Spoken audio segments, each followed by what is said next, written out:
Hi everyone, and welcome to the IMU Step Dashboard. In this video, I'll take you through the general orientation to get you acquainted with what's in the dashboard and how to view the data.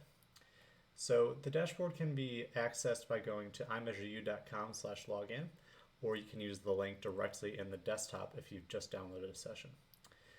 So to navigate the dashboard in the top left, you're going to have your list of athletes, so select the athlete you want to view. And for every session that you run, you're going to have a summary card. So this card will give you the total duration of the session, the total number of steps recorded, the total number of high intensity steps, what the bone stimulus was for that session, and the total impact load for that session as well. If we want to snap between different cards or we get a lot of data, we can use our calendar function to pull up any older sessions that we may want to look at. So I'll select this session here, and all of the graphs will be automatically populated once you click on the summary card. So the first graph that we're going to be looking at is going to be our session breakdown. The graph here will denote the impact load and the impact load per minute for the session. The lines will indicate the impact load per minute at every minute of the session, and the area graph behind will be the accumulated impact load. The lines will be blue if they're on the left and orange if they're on the right, and that's going to be throughout the whole dashboard how we represent left and right. Over here on the right side, you're going to have your summary info for the session, so that will give you your impact load, left and right, your percent of the session impact load, which we'll get to in a second, your step count, and your bone stimulus for the session. If you want to know any more about each of the different metrics, you can either view our videos describing them, or if you click on this info link here, it will take you to further resources. We also break down our step count by intensity, which we can filter. So if we want to look at just the high intensity, we can filter the low and medium, and that's just going to show us the data for the high intensity steps. We can see what percent of the session those high intensity steps were. This graph over here will show us our step counts and the bone stimulus for the session. So the bone stimulus will be this line here, left and right, and the step counts will be with each of these bars for every minute. We can filter this based off of any footnotes that we've added. So if I want to, say, look at just the warm-up, I can click on the warm-up, and it's going to show me the data just for that footnote.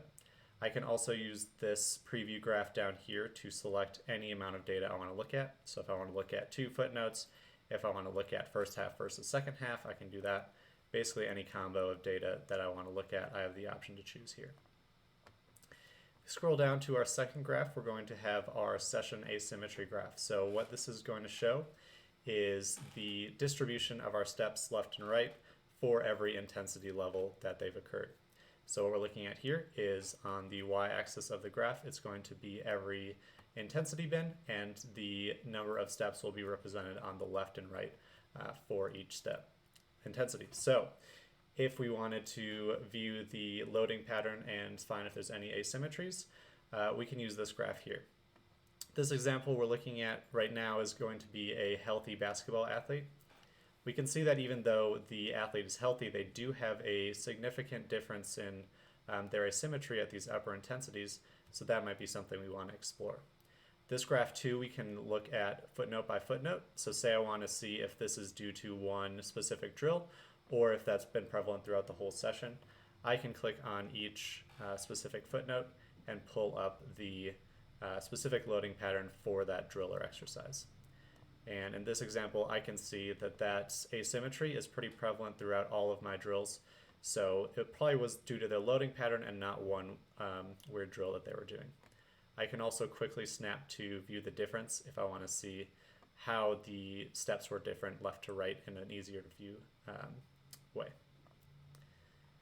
If we go down to our third graph, this is going to be our longitudinal session summary. So for every session that we record, we're going to give you the total step count and break that down into high, medium, and low. This way we can view our sessions over time and see how they relate to each other. We can also filter this by low, medium, and high as well. So let's say I'm working with a recovering athlete and I only want to see their high intensity and how we're progressing there. I can filter out low and medium to see if there's any wild fluctuations in the high intensity steps that we're doing. I can also view our max bone stimulus over time as well, and that'll be the blue line reflected here. And I can toggle back and forth between total impact load and bone stimulus. And if I have a lot of data, I can also filter this by week to see a more general view of how we're fluctuating. Our final graph is going to be our longitudinal asymmetry graph. So this is basically going to be our Christmas tree graph over time. So the way to read it is every box on the x-axis is going to be a session, and every box on the y-axis is going to be an intensity bin. And the darker blue or the darker orange each intensity bin is, the more asymmetrical they are towards that specific leg. So with this, I can do a few things. If I'm measuring someone over a long period of time, I can get an idea of what their general loading pattern is. For this athlete, again, he is a healthy basketball athlete. If I know what his loading pattern is now, if he ever got injured, I know I'm going to be working him back to this pattern here. I know that he tends to load pretty symmetrically in the upper intensities, maybe skews a little bit to the left, but generally in the lower to mid intensities, he skews a little bit to his right foot. So if he did get injured, I'd be working him back to this pattern. I can also use it as a red flag system, so I can see if there's any days that are really different from how he normally loads. This day, for example, he's 80% asymmetric in the upper intensities, where he's usually pretty symmetrical. I can also use this to track recovery over time if I am looking at an injured athlete.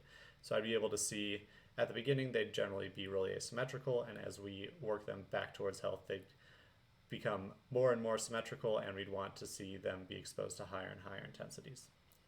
This one too we can view by week if we want to view over a longer period of time, and we can also filter out by asymmetry. So if I'm only interested in viewing anything over 65%, I can set that as my threshold and see where they've hit that 65% asymmetry.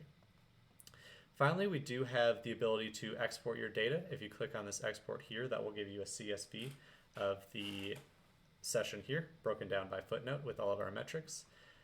We have our help and support resources here, so if you click on this link, it'll take you to our support page. And then finally, if you're just starting out with the data and you want to see what a large amount of data would look like, you can explore some example data sets by clicking this hamburger menu here and clicking Explore Example Data. So that's a brief overview of the dashboard. If you want to learn more about how you apply the specific metrics, visit iMeasureU Academy, and we'll go into that a little bit more. You can also visit our videos on YouTube. Thanks for watching, and happy measuring.